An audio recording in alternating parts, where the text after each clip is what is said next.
Hello friends, आज का हमारा टॉपिक है नैनो पार्टिकल्स। तो हम आज डिस्क्रिप्शन पढ़ेंगे नैनो पार्टिकल का इंट्रोडक्शन, होते क्या है नैनो पार्टिकल, उसका टाइप कौन कौन से होते हैं, क्या क्या मेथड होते हैं जिनके थ्रू हम नैनो पार्टिकल्स बनाते हैं, उनकी वैल्यूएशन पैरामीटर और एप्लीकेशन पे जाएंगे। तो नैनो पार्टिकल्स सबसे पहले तो होते क्या है। नैनो पार्टिकल्स हमारे सॉलिड कोलाइडल पार्टिकल्स होते हैं जिनकी साइज़ रेंज 1 से 1000 नैनोमीटर की रेंज में आती है।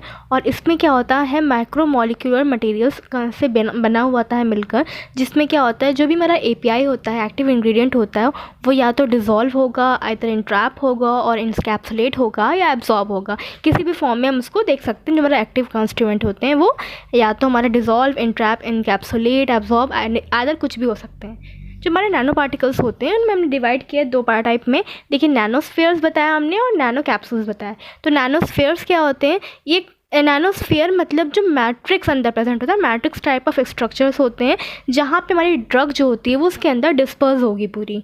नाम ही स्फेयर तो मतलब मैट्रिक्स होगा, मैट्रिक्स टाइप के स्ट्रक्चर्स हैं जिनके अंदर ड्रग हमारी डिस्पर्स होगी। देखिए, हमने दिखाया डायग्राम में आपको।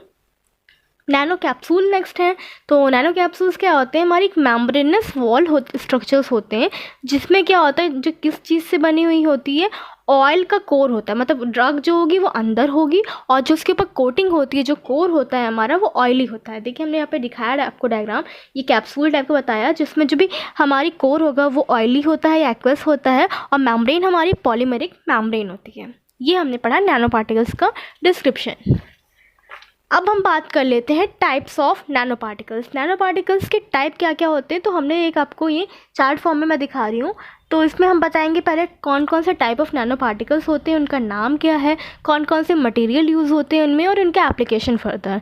पहला हमारा है नैनो सस्पेंशन या नैनो क्रिस्टल्स। तो इसमें क्या होता है, मटेरियल जो भी हम यूज़ करेंगे वो ड्रग पाउडर्स होते हैं जो कि डिस्पर्स होते हैं सर्फेक्टेंट सोल्यूशन में। हमारा एप्लीकेशन कहाँ पर है, स्टेबल सिस्टम में यूज़ करते हैं, कंट्रोल ड्रग डिलीवरिंग में, जो भी ऐसी ड्रग्स होती हैं जो पुअरली सॉल्युबल होती हैं उनके लिए, उनको डिलीवर करने के लिए हम नैनो सस्पेंशन या नैनो क्रिस्टल्स बनाया जाता है। नेक्स्ट हमारा होता है सॉलिड लिपिड नैनो पार्टिकल्स, जिसे हम SLN बोलते हैं। SLN पार्टिकल्स क्या होते हैं हमारे, इनमें जो भी मटेरियल हम यूज़ करते हैं वो मेल्टेड लिपिड का यूज़ करते हैं, मतलब पिघली हुई लिपिड हमारी यूज़ की जाती है जिसको हम डिस्पर्स करते हैं, हमारा एक्वस सर्फेक्टेंट में डिस्पर्स करेंगे। अब देखिए, इनके एप्लीकेशन कहाँ होती है। पहली बात तो टॉक्सिक कम होंगे, स्टेबली हाईली स्टेबल होते हैं। ये एक टाइप के कोलॉइडल कैरियर्स होते हैं, सिस्टम होते हैं जो एज अ अल्टरनेटिव की तरह यूज़ किया जाता है पॉलीमर में एज अ अल्टरनेटिव की तरह पे हम क्या करते हैं, इनको यूज़ करते हैं सॉलिड लिपिड नैनो पार्टिकल्स को। Third one is the polymeric nano particles. जो पॉलीमरिक नैनो पार्टिकल्स होते हैं उनमें मटेरियल यूज़ करते हैं हम बायोडिग्रेडेबल पॉलीमर। इसमें हम biodegradable polymer as a material use करते हैं। इसमें देखिए हमारा कौन सा एप्लीकेशन है, कहाँ कहाँ पे control and targeted drug delivering में इनका यूज़ किया जाता है। Fourth one is the polymeric micelles. Polymeric micelles क्या है, इनमें मटेरियल जो यूज़ करेंगे हम वो amphiphilic block copolymers use करते हैं, मटेरियल जो भी इनमें यूज़ होगा। इनकी एप्लीकेशन आपकी होती है वही कंट्रोल और सिस्टमैटिकली डिलीवरी करने में हम यूज़ करते हैं वाटर इनसॉल्युबल ड्रग्स। ऐसी ड्रग जो पानी में इनसॉल्युबल होती हैं उनको डिलीवर करने के लिए, उनको कंट्रोल या सिस्टमैटिकली डिलीवर करने के लिए हम पॉलीमरिक माइसिल्स का फॉर्मेशन करते हैं। देखिए, जो पॉली डिज़ोल्व थी हमारी वो उनको हम नैनो सस्पेंशन या नैनो क्रिस्टल्स बना रहे थे, और जो वाटर इनसॉल्युबल होंगे उनमें हम पॉलीमरिक माइसिल्स बनाते हैं। नेक्स्ट हम बात करें फिफ्थ पॉइंट में, मैग्नेटिक नैनो पार्टिकल्स बनाए जाते हैं। तो मैग्नेटिक नैनो पार्टिकल्स में जो भी मटेरियल यूज़ होता है वो मैग्नेटिक Fe2O3 यूज़ करते हैं। मेगा माइलेट कोटेड विद डेक्स्ट्रिन से कोटेड होते हैं, उनको हम एज अ मटेरियल यूज़ करेंगे। एप्लीकेशन इनकी ड्रग टारगेटिंग में या हमारा कोई भी जो डायग्नोस करने के लिए मेडिसिन में यूज़ किया जाता है। नेक्स्ट है सिक्स हमारा कार्बन नैनो ट्यूब्स हम बनाते हैं। कार्बन नैनो ट्यूब्स क्या होती हैं, जो भी मटेरियल यूज़ करेंगे दैट इज़ अ मेटल या सेमीकंडक्टर्स हम यूज़ करते हैं। इनकी एप्लीकेशन हमारा जीन में या कोई भी ड्रग है DNA डिलीवरिंग में हम इनको यूज़ कर रहे हैं। तो ये तो टाइप्स की बात हो गई। आगे हम बात करते हैं मैथड जो भी यूज़ किए जाते हैं नैनो पार्टिकल्स की प्रिपरेशन में। तो देखिए, मैथड्स हमारे सेवरल टाइप के मैथड है। पहला होता है हमारा cross linking method. Cross linking में भी हमारा फर्दर टाइप्स हैं, 4-5 टाइप्स हैं हमारे। पहला होता है by cross linking of amphiphilic macromolecules के यहाँ पर। दूसरा होता है हमारा by cross linking in WO emulsion.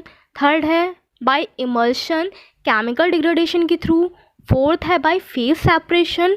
Fifth है हमारा बाय पीएच इंड्यूस्ड एग्रीगेशन के थ्रू, ये हो गया क्रॉस लिंकिंग मेथड है। नेक्स्ट है हमारा पॉलीमराइजेशन मेथड। पॉलीमराइजेशन मेथड में पहला आता है हमारा इमल्शन पॉलीमराइजेशन, सेकेंड है डिस्पर्जन पॉलीमराइजेशन, थर्ड है इंटरफेशियल पॉलीमराइजेशन, फोर्थ होता है इंटरफेशियल कॉम्प्लेक्सेशन। ये पॉलीमराइजेशन मेथड्स हो गए हमारे। थर्ड हमारा आता है पॉलीमर प्रेसिपिटेशन मेथड। इसमें फर्दर 3 कैटेगरीज हैं। पहला है सॉल्वेंट एक्सट्रैक्शन या evaporation, second one is a solvent displacement, और थर्ड होता है हमारा सॉल्टिंग आउट। अब हम वन बाय वन जितने भी आपको पैरामीटर्स बताएं इनके बारे में डिस्कस करते हैं। तो पहला हमारा था क्रॉस लिंकिंग। क्रॉस लिंकिंग में हमारा था पहला, इसके अंदर further cross linking of amphiphilic macromolecules. तो जो क्रॉस लिंकिंग होती है एम्फीफिलिक मॉलिक्यूल्स की, इस मेथड में हम क्या करते हैं, एग्रीग्रेशन करते हैं अपने एम्फीफिलिक मॉलिक्यूल, जो भी एम्फीफिलिक माइक्रोमोलिक्यूल्स है उनका एग्रीग्रेशन किया जाता है। एग्रीगेशन के बाद फर्दर आगे क्या होगा, स्टेबलाइजेशन होता है इसका।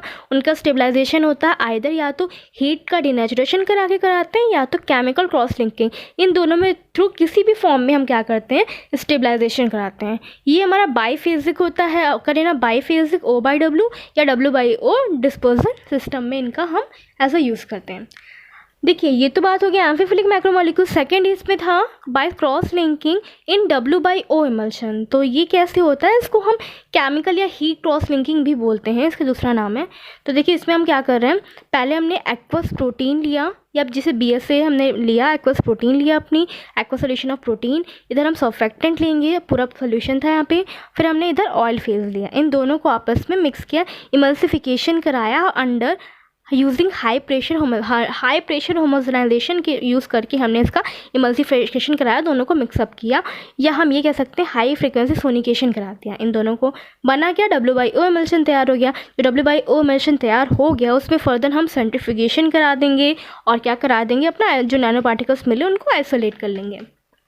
थर्ड हमारा जो भी हमारा मेथड है वो होता है by emulsification chemical degradation. Emulsion chemical degradation में हम क्या करा रहे हैं, इसमें हम स्टेबलाइजेशन कैसे अचीव करते हैं, केमिकल इमल्शन केमिकल डिहाइड्रेशन के थ्रू करते हैं। डिहाइड्रेशन में जैसे हम hydroxy propyl cellulose solution use करते हैं क्लोरोफॉर्म के अंदर, वो as a continuous phase act करेगा। जो हम क्या करते हैं, HPC लेते हैं, hydroxy propyl cellulose solution use करते हैं, जो कि वाटर क्लोरोफॉर्म में डिजोल्व होगा, एज अ कंटिन्यूस फेज हम ऐड करते हैं। इसमें केमिकल डिहाइड्रेटिंग एजेंट भी ऐड किए जाते हैं, जैसे एग्जांपल में 2,2-डाईमिथाइल प्रोपेन हम यूज़ करते हैं। इस मेथड का एडवांटेज हमारा ये है, इस मेथड के यूज़ करके हम क्या करते हैं, जो कोलेसेंस ऑफ डॉपलेट्स होते हैं ना, उसको बचा सकते हैं, वो फॉर्मेशन नहीं होगा। और जो नैनो पार्टिकल्स हमारे प्रोड्यूस होते हैं वो बहुत छोटे छोटे साइज़ के होंगे, मतलब 300 नैनोमीटर या उससे भी छोटे पार्टिकल्स होंगे। थर्ड पॉइंट के बाद फोर्थ पॉइंट हमारा है फेज सेपरेशन। फेज सेपरेशन में हम क्या करते हैं, देखिए हमें फेज सेपरेट करना है। हमने पहले क्या किया, एक्वस फेज बनाया। एक्वस फेज मतलब प्रोटीन का एक्वस सोल्यूशन तैयार किया, उसको क्या करेंगे, डिसॉल्वेशन करेंगे। डिसॉल्वेशन मतलब उसको हीट करेंगे 40 डिग्री सेंटीग्रेड पे, फिर उसको तुरंत ठंडा कर लेंगे 4 डिग्री सेंटीग्रेड पे 24 घंटे के लिए। डिसॉल्वेशन मतलब होता है पहले उसको हीट किया, फिर तुरंत उसको ठंडा कर लिया 4 डिग्री सेंटीग्रेड पे 24 घंटे के लिए, ऐसे छोड़ दिया। आफ्टर दैट क्या होगा, प्रोटीन का एग्रीगेशन मतलब प्रोटीन का मतलब एग्रीगेट हो जाएंगी, वो नीचे सेटल डाउन हो जाएंगी, जिससे हम कोर्सेवेट्स बोलते हैं। फिर क्या होगा, रिसोल्वेशन करा देंगे हम उसका। रिसोल्वेशन के बाद जो प्रोटीन कोलॉइडल का डिस्पर्जन, जो भी प्रोटीन के कोलॉइड्स आपके बढ़ गए हैं वो अलग अलग डिस्पर्स हो जाएंगे। डिस्पर्जन के बाद आपका जब ये अलग अलग हो जाएंगे, डिस्पर्स हो जाएंगे, तो उनकी क्रॉस लिंकिंग करा लेंगे हम। क्रॉस लिंकिंग करा के जो भी नैनो पार्टिकल्स का डिस्पर्जन करा लेंगे। कहाँ पे नैनो पार्टिकल्स का डिस्पर्जन होगा, जो हमारा एक्सटर्नल एक्वस फेज होगी उसमें हमारे नैनो पार्टिकल्स का डिस्पर्जन हम करवा लेंगे। मतलब हमें फेज सेपरेट करना है, तो फेज हमने सेपरेट कर ली, एक्वस फेज में हमने नैनो पार्टिकल्स को डिस्पर्स करा लिया। नेक्स्ट हमारा फिफ्थ था pH induced aggregation. PH induced aggregation मतलब पीएच के इफेक्ट के थ्रू कैसे हमारा एग्रीगेशंस होता है। इसमें एग्जाम्पल था जिलेटिन नैनोस्फीयर्स, इसमें बात की गई है। अब देखिए इसके बाद हम बात की, ये तो हमने बात कर ली आपके जितने भी थे क्रॉस लिंकिंग मेथड हो गए। क्रॉस लिंकिंग के बाद हम बात करते हैं पॉलीमराइजेशन मेथड। तो पॉलीमराइजेशन मेथड में पहला हमारा होता है इमल्शन पॉलीमराइजेशन। इमल्शन पॉलीमराइजेशन के अंदर फर्दर 2 हमारे कैटेगरी हैं। पहला होता है माइसेलर न्यूक्लिएशन पॉलीमराइजेशन। इसमें हम क्या करते हैं, मोनोमर को इंसॉल्युबल इन कॉन्टिन्यूस मोनोमर जो होते हैं वो हमारे कॉन्टिन्यूस फेज में इनसॉल्युबल होते हैं, मतलब घुले नहीं होते। OH फेज में मोनोमर इनसॉल्युबल होंगे एक्वस फेज में। और दूसरा होता है होमोजेनियस न्यूक्लिएशन एंड पॉलीमराइजेशन। इसमें क्या होगा, जो भी मोनोमर्स होंगे वो सॉल्युबल होंगे कॉन्टिन्यूस फेज में, मतलब WO फेज में हमारे जो भी हैं वो मोनोमर सॉल्युबल होंगे ऑर्गेनिक फेज। देखिए हमने डायग्राम के थ्रू दिखाया है। पहला वाला ये जो डायग्राम आप देख रहे हो ये माइसेलर न्यूक्लिएशन दिखा रहे हैं हम एंड पॉलीमराइजेशन। इसमें देखिए यहाँ पे मोनोमर बियरिंग माइसेल्स मोनोमर्स थे जो क्या करें माइसेल्स को बियर अप कर रहे हैं, सर्फेक्टेंट दिखा दिया, मोनोमर दिखा दिया। फिर देखिए इसमें कैटलिस्ट आया, कैटलिस्ट के साथ रिएक्ट करके आगे हमारा क्या हुआ, न्यूक्लिएटेड माइसेल्स बन गए। न्यूक्लिएटेड मतलब ये जो कैटलिस्ट है यहाँ पे आके फ्यूज़ हो गया और ये हमारा जो बन गया न्यूक्लिएटेड माइसेल्स बन गए। फिर देखिए यहाँ पे क्या दिखा रहे हैं, ये जो आपका ऊपर से देखिए मोनोमर ड्रॉपलेट्स आ गई हैं, मोनोमर के ड्रॉपलेट्स आ गए। ये आधा मोनोमर की सप्लाई इधर हो रही है, मोनोमर सप्लाई फॉर ग्रोथ। ये हमारा जो बन गया फाइनली स्टेबलाइज पॉलीमरिक नैनोस्फीयर्स बन गया। इसमें ड्रग भी देखिए, ड्रग को हमने इनकॉर्पोरेट कर दिया, इसके अंदर ड्रग प्रेजेंट है, कैटलिस्ट है, पूरा सर्फेक्टेंट मोनोमर सब मिला हुआ है, पूरा प्रॉपर ग्रोथ है। ये अब बात हमने देखी सेकंड डायग्राम हम आपको दिखा रहे हैं जो कि है होमोजेनाइज न्यूक्लिएटेड एंड पॉलीमराइजेशन में क्या कर रहे हैं, ये हमने देखिए एक्टिवेटेड मोनोमर लिया, उसमें क्या किया, यहाँ पे मोनोमर लेने के बाद ओलिगोमर्स मरे, ओलिगोमर्स के बाद हमारा प्राइमरी पार्टिकल्स बने। प्राइमरी पार्टिकल्स देखिए ऐसे दिखा रहे हैं। फिर आपका स्टेबलाइज पॉलीमरिक नैनोस्फीयर्स बन गए जिसके अंदर ड्रग पार्टिकल इनकैप्सुलेटेड हैं। देखिए पहला इमल्शन पॉलीमराइजेशन हो गया। इमल्शन पॉलीमराइजेशन के बाद हम दूसरा बात करते हैं डिस्पर्जन पॉलीमराइजेशन। डिस्पर्जन पॉलीमराइजेशन में क्या होगा, हमने इसमें क्या किया, मोनोमर लिया, उसको एक्वस फेज में डिसॉल्व किया। मोनोमर में जैसे हमने एग्जाम्पल ले लिया एक्रिलामाइड ले लिया या मिथाइल एक्रिलेट, इनमें से कुछ भी हमने ले लिया, उसको एक्वस सोल्यूशन में पानी में डिसॉल्व कर लिया। फर्दर हम क्या करेंगे, फर्दर बाय केमिकल इनिशिएशन, हम केमिकली इनिशिएशन कराएंगे। केमिकल इनिशिएशन मतलब अमोनियम या पोटेशियम पर ऑक्सो डाइसल्फाइड उसमें ऐड अप करेंगे। फिर क्या करेंगे, उसको हम हीट अप करेंगे 65 डिग्री सेंटीग्रेड पे, उसको हीट अप करेंगे, इतना टेम्परेचर देंगे उसको। तो जो ओलिगोमर्स का एग्रीगेशन होगा, ओलिगोमर्स जितने भी थे हमारे वो एग्रीगेट होकर नीचे आ जाएंगे, प्रेसिपिटेशन उनका हो जाएगा और जो भी नैनोस्फीयर्स या नैनो पार्टिकल्स मिले उनको हम अलग कर लेंगे, सेपरेट आउट कर लेंगे। हमने पहले मोनोमर को डिसॉल्व किया एक्वस मीडियम में, जैसे एक्रिलामाइड ले लिया, मिथाइल एक्रिलामाइड ले लिया। फिर फर्दर केमिकल इनिशिएशन करेंगे, अमोनियम या पोटेशियम पर ऑक्सो डाइसल्फाइड लेके उसको हीट करेंगे 65 डिग्री सेंटीग्रेड पे। ओलिगोमर्स जो हमारे होंगे वो एग्रीगेट हो जाएंगे, प्रेसिपिटेट हो जाएंगे। फिर नैनो पार्टिकल्स को हम क्या करेंगे, आइसोलेट आउट कर लेंगे। ये थर्ड हमारा बात करते हैं इंटरफेशियल पॉलीमराइजेशन। इंटरफेशियल पॉलीमराइजेशन में हम क्या कर रहे हैं, जो कोर फेज ले रहे हैं हम, पहले कोर फेज और ड्रग इनको लिया, आपस में मिक्सअप किया। इधर हम क्या करें, पॉलीमर फेज ले रहे हैं। पहले हमने कोर फेज अंदर की फेज ली, ड्रग लिया, दोनों को आपस में मिक्सअप किया क्या। इधर हम क्या करें, पॉलीमर फेज ले रहे हैं। अब इनको क्या किया, जितने थे आपस में इनको हमने मिक्सअप कर दिया। तो जो core dispersion in polymer phase, core जो भी था हमारा, जो भी कोर था वो पॉलीमर फेज के अंदर क्या हुआ, डिस्पर्स हो गया। और क्या किया उसने, OW इमल्शन बना लिया। ये देखिए हम डायग्राम में दिखा रहे हैं, OW इमल्शन बना लिया। फिर हम क्या करेंगे, non solvent which precipitate out polymer from either of the phase, इनमें से जो भी होगा नॉन सॉल्वेंट वो प्रेसिपिटेट आउट हो जाएगा पॉलीमर से और अदर साइड ऑफ द जो भी फेज है उसके थ्रू। नैनो कैप्सूल्स हमें मिल गए जिसकी हमारी पार्टिकल साइज 30 से 300 नैनोमीटर्स होगी। इंटरफेशियली हम बता रहे हैं ना इसमें। फोर्थ वन हमारा होता है इंटरफेशियल कॉम्प्लेक्सेशन। इसमें क्या करेंगे, हम वाटर लिया हमने और मोनोमर ए लिया, ठीक है। इधर हमने वाटर मोनोमर ए लिया, उधर हमने ऑयल फेज ली। फिर क्या किया, उसको हाई प्रेशरली होमोजनाइजेशन कराया। होमोजनाइजेशन के बाद WO इमल्शन बना दिया। WO इमल्शन बन गया, उसमें हम क्या करेंगे, मोनोमर बी ऐड करेंगे। मोनोमर बी ऐड करने के बाद क्या होगा, नैनो कैप्सूल्स का फॉर्मेशन हो जाएगा। इसमें नैनो कैप्सूल्स बन रहे हैं इंटरफेशियल वाले में। तो देखिए इसमें वो क्या रहा है, ऊपर से मोनोमर ए जा रहा था, नीचे मोनोमर बी हमने किया, तो एक इंटरफेशियली हमारा क्या हुआ, फोर्स डेवलप हुआ, उसकी वजह से ये पार्टिकल्स कैप्सूल्स बन गए। अब हम बात करते हैं, ये तो हमने जितनी भी आपकी बात करी वो सब आपकी बात हुई है, जितना भी पॉलीमराइजेशन मेथडों की। अब बात करते हैं पॉलीमर प्रेसिपिटेशन मेथड। तो पॉलीमर प्रेसिपिटेशन मेथड में पहला था सॉल्वेंट इवेपोरेशन मेथड। इसमें हम क्या कर रहे हैं, इसमें हम ऑर्गेनिक फेस लेंगे, सॉल्वेंट लेंगे, ड्रग लेंगे, पॉलीमर लेंगे। इधर हमने ये लिया। उस दूसरे साइड हम क्या करेंगे, एक्वस फेस लेंगे, डिस्टिल्ड वाटर लेंगे और स्टेबलाइज़र लेंगे। अब देखिए हमने इधर ऑर्गेनिक फेज ली, सॉल्वेंट लिया, ड्रग लिया, पॉलीमर लिया, और इधर दूसरे साइड हम क्या करेंगे, एक्वस फेज ले लिया, डिस्टिल्ड वाटर ले लिया और स्टेबलाइजर ले लिया। इन दोनों को आपस में क्या करेंगे, सोनिकेशन कर देंगे, होमोजेनाइजेशन कर देंगे। तो O/W इमल्शन बन गया। O/W इमल्शन बनने के बाद क्या होगा, जितना भी सॉल्वेंट होगा वो उड़ जाएगा, सॉल्वेंट का एक्सट्रैक्शन हो जाएगा, सॉल्वेंट का इवेपोरेशन हो जाएगा। हम उसको अलग कर लेंगे या तो उसको इवेपोरेट कर लेंगे हीटिंग के थ्रू, तो नैनो कैप्सूल्स का फॉर्मेशन हो गया। सेकेंड हमारा होता है solvent displacement method. Solvent displacement मतलब सॉल्वेंट को डिस्प्लेस करना है। इसमें क्या करेंगे, देखिए वही है, एक्वा सोल्यूशन लिया, उसमें लेंगे हम वाटर लेंगे और पलक्सोमा 188 ले लिया हमने, ये जो हमारा पॉलीमर हो गया। इधर एक्वस फेज दूसरे साइड भी लेंगे, उसमें भी डिस्टिल्ड वाटर और पलक्सोमा 188 दोनों साइड हमने सेम लिया। ऑर्गेनिक फेज भी हम सेम लेंगे, ऑर्गेनिक सॉल्वेंट लिया, पॉलीमरिक ड्रग लिया। इधर भी हमने ऑर्गेनिक फेज लिया, ऑर्गेनिक सॉल्वेंट और पॉलीमर ड्रग ले लिया। फिर हम क्या करेंगे, देखिए बीच में हम दिखा रहे हैं मैग्नेटिक स्टीयरिंग। इसमें क्या करें, मैग्नेटिकली स्टीयरिंग करते रहेंगे, स्टीयरिंग प्रॉपर करते रहेंगे तो सॉल्वेंट को डिस्प्लेस करके हमें क्या करना है, वहाँ पे ड्रग पार्ट आ जाएगी। तो देखिए यहाँ पे क्या हो रहा है, सॉल्वेंट था, इधर एक्वा सोल्यूशन, दोनों आ रहे हैं, यहाँ पे सॉल्वेंट डिस्प्लेस हो गया और नैनोस्फीयर्स का, इधर नैनोस्फीयर्स बनेंगे और इधर वाले क्या होगा, नैनो कैप्सूल्स बनेंगे। देखिए दोनों आपको दिखा दिया मैंने। ये तो हो गया सॉल्वेंट डिस्प्लेसमेंट मेथड। उसके बाद हम बात करते हैं salting out of polymer, polymer के सॉल्टिंग आउट। इसमें क्या हो रहा है, पहला हमारा, इसमें हम ये ऑर्गेनिक फेज लेंगे, वही ऑर्गेनिक सॉल्वेंट, ड्रग और पॉलीमर इधर लिया, दूसरा साइड एक्वस फेज लिया, डिस्टिल्ड वाटर लिया हमने, और जो भी हमारा PVA लिया। इन दोनों की क्या करेंगे, मैकेनिकली स्टीयरिंग, मतलब हाथ से इसको मैकेनिकली स्टीयर आउट करेंगे, तो O/W इमल्शन बना। फिर हम क्या करेंगे, इसमें डिस्टिल्ड वाटर ऐड करेंगे तो हमारे नैनो पार्टिकल्स बन गए। चलिए अब हम बात करते हैं इसके इवैल्यूएशन पैरामीटर्स कौन कौन से होते हैं, मतलब नैनो पार्टिकल्स बनने के बाद कौन कौन से टेस्ट परफॉर्म किए जाते हैं, क्या क्या फॉलोअप किए जाते हैं।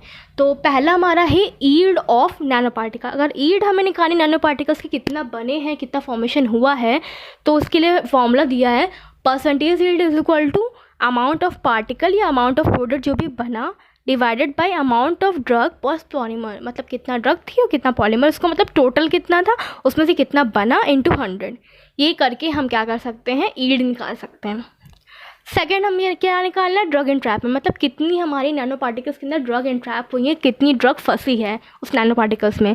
तो परसेंटेज ड्रग एंट्रैपमेंट निकालने के लिए हम क्या करेंगे, W - W upon W into 100, मतलब कितनी थी उसमें कितना ट्रैप हुई, अपॉन में W इंटू 100 कर सकते हैं।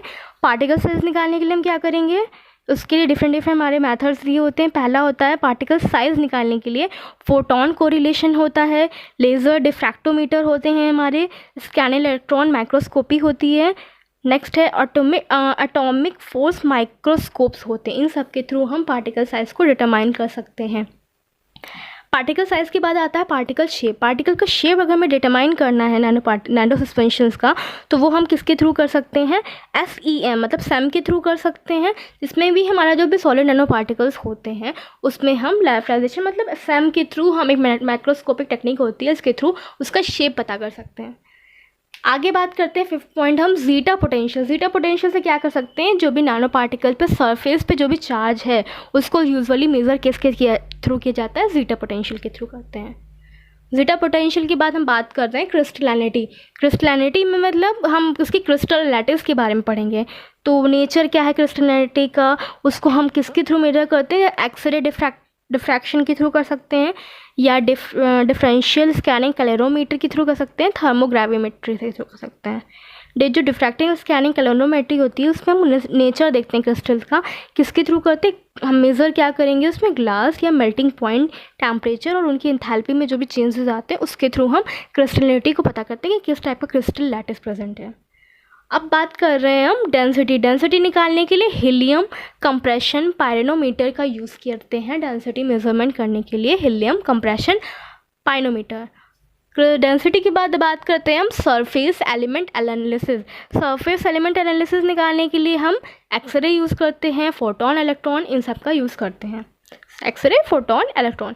आगे बात करते हैं ड्रग रिलीज इन विट्रो। अगर ड्रग रिलीज निकालनी है, हमें इन विट्रो निकालना है, दैट मीन्स हम इसमें डिसोल्यूशन ऑपरेटर्स यूज़ करेंगे, वो भी USP का टाइप 2 जो होता है वो यूज़ करते हैं, जिसका RPM 50 रखते हैं हम।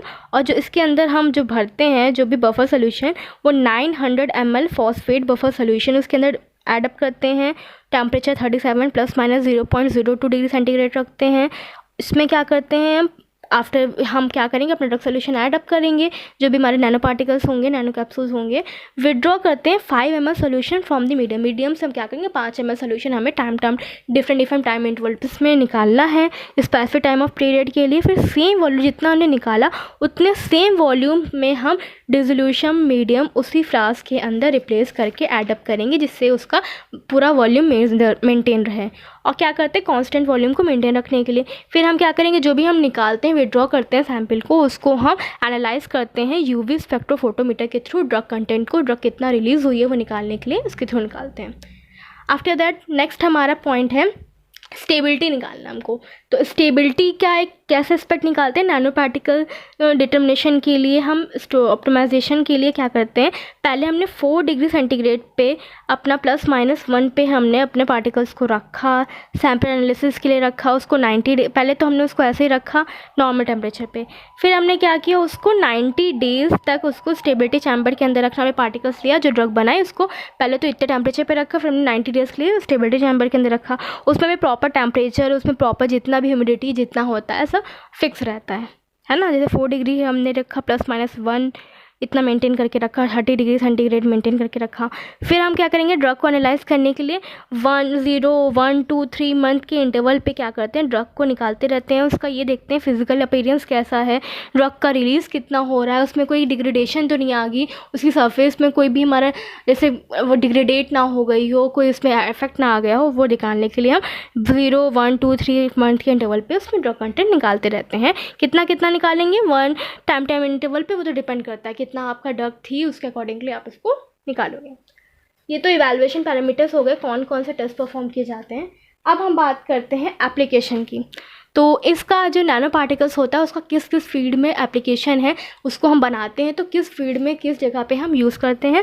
पहला हमारा क्या यूज़ करते हैं, कैंसर थेरेपी में यूज़ करते हैं इनका, कैंसर के ट्रीटमेंट में, इंट्रासेलुलर टारगेटिंग करने के लिए, प्रोलॉन्गली सिस्टम सर्कुलेशन में यूज़ करते हैं, एज अ वैक्सीन एडजुवेंट की तरह इनको यूज़ करते हैं। ऑकुलर मतलब आई में डिलीवरिंग, आई में कोई भी ड्रग डिलीवरिंग करने के लिए, डीएनए डिलीवरिंग करने के लिए, इंजाइम का इम्यूनो एसे करना है तो उसके लिए भी हम नैनो पार्टिकल्स फॉर्मेशन करते हैं। रेडियो इमेजिंग करनी है हमको, बीबीबी मतलब ब्लड ब्रेन बैरियर को क्रॉस कराने के लिए नैनो पार्टिकल्स बनाए जाते हैं, क्योंकि माइन्यूट इनका पार्टिकल साइज बहुत छोटा होता है, इसलिए वो इजली हमारा पेनिट्रेट आउट कर सकते हैं। स्टीम सेल थेरेपीज़ में इनका यूज़ किया जाता है। इनका हम यूज़ करते हैं बायो डिटेक्शन में, करते हैं पैथोजेंस जो होते हैं उनमें बायोलॉजिकली डिटेक्शन करने के लिए। Targeted drug delivery to brain therapy में हम यूज़ करते हैं। और कहाँ इनका यूज़ है, जीन डिलीवरिंग में हम इनका यूज़ कर सकते हैं। तो इनका बहुत वाइड स्कोप है, नैनो पार्टिकल्स का साइज़ रेंज कम होती है, इफेक्टिव होता है, टारगेटेड प्लेस पे भी इनको यूज़ कर सकते हैं। तो फ्रेंड्स आज के लिए इतना ही। अगर आपको ये वीडियो अच्छी लगी हो तो उसे लाइक करिएगा, अपने फ्रेंड्स के साथ शेयर करिएगा। मैं मिलती हूँ आपसे नेक्स्ट वीडियो में, तब तक के लिए bye. Keep learning, keep listening.